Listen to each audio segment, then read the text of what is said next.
લગ્ન, પાર્ટીઓ, મોટા મોટા ફંક્શન્સ કોને ન ગમે, બરાબર ને? એ ઝગમગાટ અને ખુશીનો માહોલ જ કંઈક અલગ હોય છે. પણ શું આપણે ક્યાંય એ વિચાર્યું છે કે જ્યારે એ મહેફિલ પૂરી થાય છે ત્યારે એ સુંદર જગ્યા પાછળ શું રહી જાય છે? ચાલો આજે પડદા પાછળની વાસ્તવિકતા પર એક નજર નાખીએ. બસ આ એક વાક્ય, પણ એમાં કેટલી મોટી અને ઊંડી વાત છુપાયેલી છે નહીં?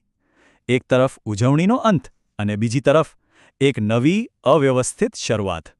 આપણી આખી વાર્તા બસ અહીંથી જ શરૂ થાય છે. જરાક આંખો બંધ કરીને કલ્પના કરો. સુરત શહેર છે. રાતનો લગભગ 1 વાગ્યો છે. એક ભવ્ય લગ્ન સમારંભ હમણાં જ પૂરો થયો છે. હોલની અંદરનું દૃશ્ય તો યાદ જ હશે. સુંદર સજાવટ, જગમગતી લાઇટો, સ્વાદિષ્ટ ભોજન. પણ જેવો તમે દરવાજો ખોલીને બહાર પગ મૂકો છો ને, અરે બાપરે, આખું ચિત્ર જ પલટાઈ જાય છે. ચારે બાજુ ફેંકેલા ફૂડ પેકેટ્સ, પ્લાસ્ટિકની પ્લેટો અને વધેલી મીઠાઈઓના ઢગલા. પણ આવું થયું કેવી રીતે? કારણ કે આપણામાંથી ઘણાના મનમાં એ જ સામાન્ય વિચારો ચાલતા હતા. અરે અહીં જ રહેવા દો ને, કોણ જોવાનું છે? અથવા એ તો મેનેજમેન્ટવાળા છે ને, કરી લેશે સાફ. બસ જવાબદારીમાંથી છટકવાની આ નાનકડી વૃત્તિએ જ એક સ્વચ્છ શહેરીને કચરાના ઢગલામાં ફેરવી દીધી હતી. રાત પૂરી થઈ અને સવાર પડી. પણ આ સવાર કેટલાક લોકો માટે એક નવી મુશ્કેલી લઈને આવી. અહીંથી વાર્તાનો બીજો અને કદાચ સૌથી મહત્વનો ભાગ શરૂ થાય છે. સવારના 6 વાગે શહેરના સફાઈ કર્મચારીઓ ત્યાં પહોંચે છે અને એમની આંખો સામે ફરી એ જ દૃશ્ય, જે જોવાની કદાચ હવે એમને આદત પડી ગઈ છે. ચારે બાજુ બસ કચરો જ કચરો. એમનામાંથી એક જણ થાકેલા અવાજે કહે છે, આ ક્યાં કોઈ નવી વાત છે? આ તો અમારું રોજનું છે.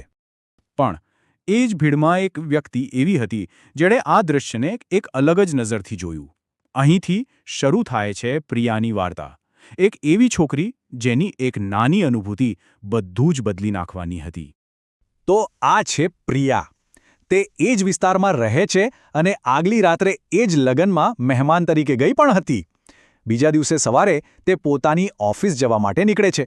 આપણા સૌની જેમ એક સામાન્ય દિવસની શરૂઆત.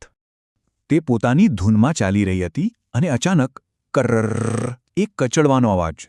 તે ત્યાં જ અટકી જાય છે. આ એક નાનકડા અવાજે એના મનમાં એક મોટો સવાલ ઊભો કરી દીધો. એક ક્ષણ માટે તે વિચારમાં પડી જાય છે, એવું તો શું હતું એના પગની છે? આ એ જ ક્ષણ હતી જે બધું બદલી નાખવાની હતી. જવાબ એના મનમાં એકદમ સ્પષ્ટ હતો. આ એ જ ફૂડ પેકેટ્સ હતા, એ જ પ્લેટો હતી, એ જ લગ્નની જેનો એણે ગત રાત્રે ખૂબ આનંદ માણ્યો હતો. અને અચાનક એને ઝબકારો થયો કે કેવી રીતે એણે પણ બહાર નીકળતી વખતે એક નાનું રેપર ડસ્ટબિન શોધવાને બદલે જમીન પર જ છોડી દીધું હતું. બસ આ વિચાર આવતા જ એના મનમાં એક ઊંડો અપરાધ ભાવ જાગી ઉઠ્યો. પણ આ અપરાધ ભાવની લાગણી માત્ર એક ક્ષણ માટે નહોતી. એ તો એક મોટા પરિવર્તનની શરૂઆત હતી. પ્રિયાએ મનમાં નક્કી કરી લીધું, ના, આ વાતને આમ જ વિચારીને છોડી શકાય નહીં. એ જ દિવસે સાંજે એણે આ વાત પોતાના મનમાં ન રાખી. એણે પોતાના પરિવાર સાથે બેસીને વાત કરી અને કહ્યું કે આપણે બધા ઉજવણીનો આનંદ તો પૂરો માણીએ જ છીએ, પણ આપણે જે ગંદકી પાછળ છોડી જઈએ છીએ એ બીજા કોઈના માટે સમસ્યા બની જાય છે. આ એક નાની વાતચીત હતી, પણ એક મોટા બદલાવની શરૂઆત હતી. અને તમને શું લાગે છે, એ એક નાની વાતચીતની અસર શું થઈ હશે? તમે કદાચ માનશો નહીં, પણ એની અસર ધાર્યા કરતાં ઘણી મોટી હતી. ચલો જોઈએ કે કેવી રીતે એક વાતચીતે શહેરીઓની તસવીર બદલી નાખી. જુઓ, આ બદલાવ રાતોરાત નહોતો આવ્યો. એની એક આખી પ્રક્રિયા હતી. શરૂઆત થઈ પ્રિયાની એક વાતચીતથી. પછી આ વાત એના મિત્રો અને પરિવારમાં ફેલાઈ. ધીમે ધીમે લોકો સમારંભો પછી પોતાની આસપાસની જગ્યા જાતે જ સાફ કરવા લાગ્યા. પરિવારોએ એકબીજાને યાદ અપાવવાનું શરૂ કર્યું. અને જોતજોતામાં જે પાર્ટી પછીનો કચરો એક સામાન્ય વાત હતી તે હવે ધીમે ધીમે ઓછો થવા લાગ્યો. અને પરિણામ આપણી સામે છે. શેરીઓ હવે પહેલા કરતાં વધુ સ્વચ્છ દેખાવા લાગી. આ તાકાત હતી એક વ્યક્તિની નાની પહેલથી આવેલા સામુદાયિક બદલાવની. આ વાર્તા આપણને એક સરળ પણ ખૂબ જ મહત્વની વાત યાદ અપાવે છે. આપણી ઉજવણી 4 દિવાલોની અંદર પૂરી નથી થતી. એની અસર બહાર શેરીઓ સુધી પહોંચે છે.